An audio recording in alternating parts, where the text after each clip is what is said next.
Collar म्हणजे काय तर नेकलाईन फिनिश करण्यासाठी विविध पद्धतीचा वापर केला जातो. त्यामध्ये पायपिंग केली जाते, बाइंडिंग केली जाते, बँडिंग केली जाते. त्याचप्रमाणे वेगवेगळ्या पद्धतीने लेस वगैरे लावून नेक फिनिश केली जाते. तर नेकलाईन फिनिश करण्याची अजून एक पद्धत आहे ती म्हणजे कॉलर. कॉलर म्हणजे काय तर कपड्या नेकलाईनची जी रॉ एज आहे ती वेगवेगळ्या प्रकारच्या कॉलर तयार करून त्या नेकलाईनवर जोडून नेकलाईन फिनिश केली जाते. कॉलर ही गळ्याच्या मापानुसार तयार करतात. कॉलर ही गळ्याशी किंवा गळ्यापासून आवश्यकतेनुसार लांब अशा वेगवेगळ्या प्रकारे तयार केली जाते. कॉलर डबल किंवा सिंगल सेक्शन मध्ये तयार करतात. कॉलर वेगवेगळ्या आकाराच्या व प्रकाराच्या आहेत.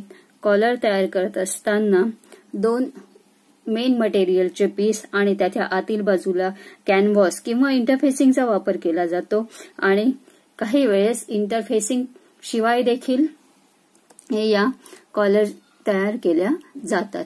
ह्या कॉलर वेगवेगळ्या पद्धतीने तयार करतात. यात बघा हे मेन मटेरियल आहे, हे पण मेन मटेरियल आहे आणि त्याच्या आतमध्ये हे जे इंटरफेसिंग जोडलेली आहे आणि अशा पद्धतीने ते शिवून कॉलर तयार केली जाते. आता टाइप्स ऑफ कॉलर. कॉलर वेगवेगळ्या पद्धतीच्या आहेत. त्यात पहिली आहे फ्लॅट कॉलर. फ्लॅट कॉलर ही गळ्याच्या भागावर सरळ बसली जाते. ती वेगवेगळ्या आकारामध्ये तयार करता येते. त्याचप्रमाणे ती वेगवेगळ्या व्हेरिएशन मध्ये सुद्धा आहे. ही कॉलर जी आहे ती पीटर पॅन कॉलरचाच एक प्रकार आहे. हा ज्या ठिकाणी बॅक ओपनिंग असते त्या ठिकाणी या कॉलरचा वापर केला जातो. ही 2 भागांमध्ये ही कॉलर तयार केली जाते आणि गळ्याच्या भागास जोडली जाते. पीटर पॅन कॉलर प्रमाणेच असते आणि चिल्ड्रन गार्मेंटमध्ये तसेच गर्ल्स ड्रेसेसमध्ये याचा वापर केला जातो. त्यानंतर आहे सेलर कॉलर. सेलर कॉलर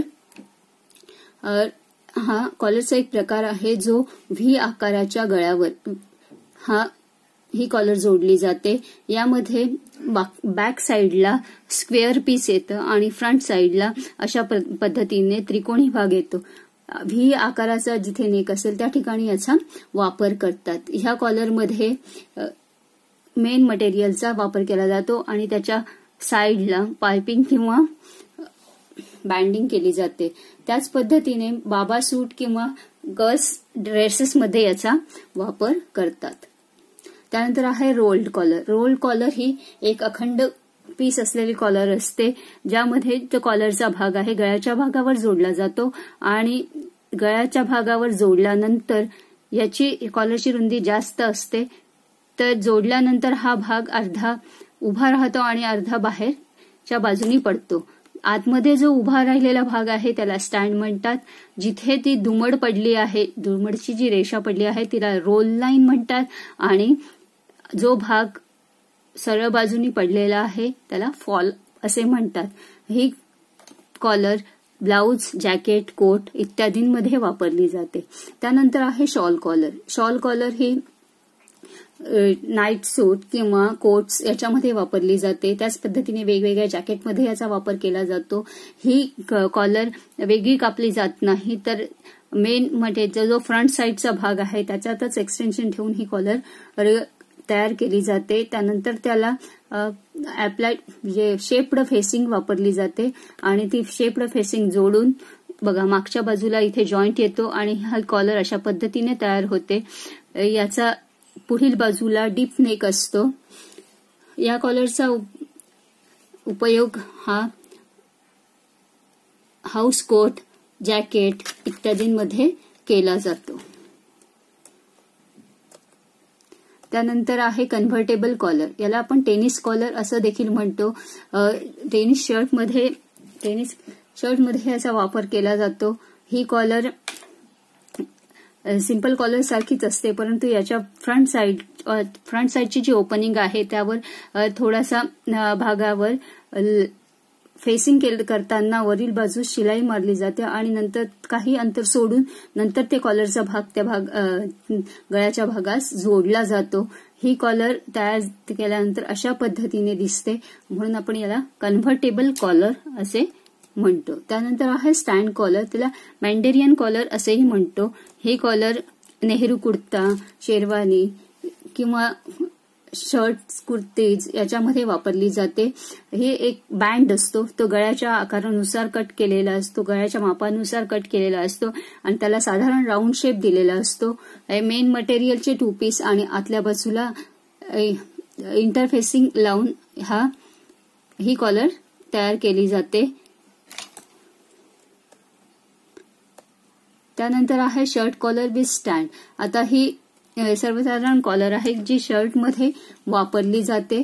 ही वेगवेगळ्या याचा जो हा शेप आहे तो वेगवेगळ्या पद्धतीने तयार केला जातो. या कॉलरमध्ये स्टँड आणि फॉल असे 2 भाग असतात.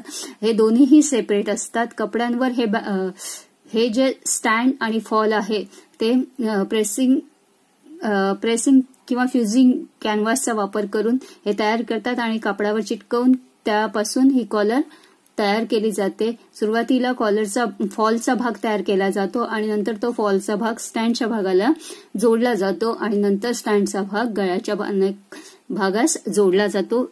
जेंट्स शर्टमध्ये याचा जास्त करून वापर केला जातो. आता हे कॉलर तयार करत असताना कॉलरची जी टोकं आहेत ती व्यवस्थित यावी यासाठी बॉर्डिंगचा वापर केला जातो. त्याच पद्धतीने हे वेगवेगळ्या पद्धतीच्या चाइल्ड गार्मेंटमध्ये वापरल्या जाणाऱ्या ह्या कॉलर्स आहेत. त्यात आहे Peter Pan collar. Peter Pan collar ही फ्लॅट कॉलरचाच एक प्रकार आहे. फक्त ही कॉलर डबल सेक्शनमध्ये असते. राईट साईडच्या आणि लेफ्ट साईडच्या असे 2 भाग याच्या येतात आणि ज्या ठिकाणी बॅक किंवा फ्रंट ओपन असेल त्या ठिकाणी ह्या कॉलरचा वापर केला जातो.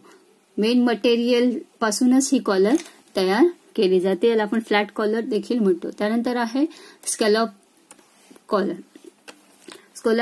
त्यामध्ये कॉलर ही पीटर पॅन कॉलर सारखीच असते, परंतु याच्या बाहेरची जी किनार आहे त्याला वेगवेगळे आकार दिले जातात आणि ही कॉलर तयार केली जाते. ही कॉलर फ्रॉकमध्ये किंवा चाइल्ड गार्मेंटमध्ये याचा वापर केला जातो. त्यानंतर आहे राऊंड कॉलर या 1 पीस पीटर पॅन कॉलर. आता 1 पीस पीटर पॅन कॉलर ही ज्या ठिकाणी बॅक ओपनिंग आहे अशा ठिकाणी या कॉलरचा वापर केला जातो. आपण अशा पद्धतीने पीटर पॅन कॉलर तयार करतो. ही कॉलर अखंड असते आणि ती बॅकपासून फ्रंटपासून पुन्हा ते बॅकपर्यंत जोडली अशा गोलाकार आकारात जोडली जाते. याचा उपयोग फ्रॉक किंवा चिल्ड्रन ड्रेसेसमध्ये केला जातो.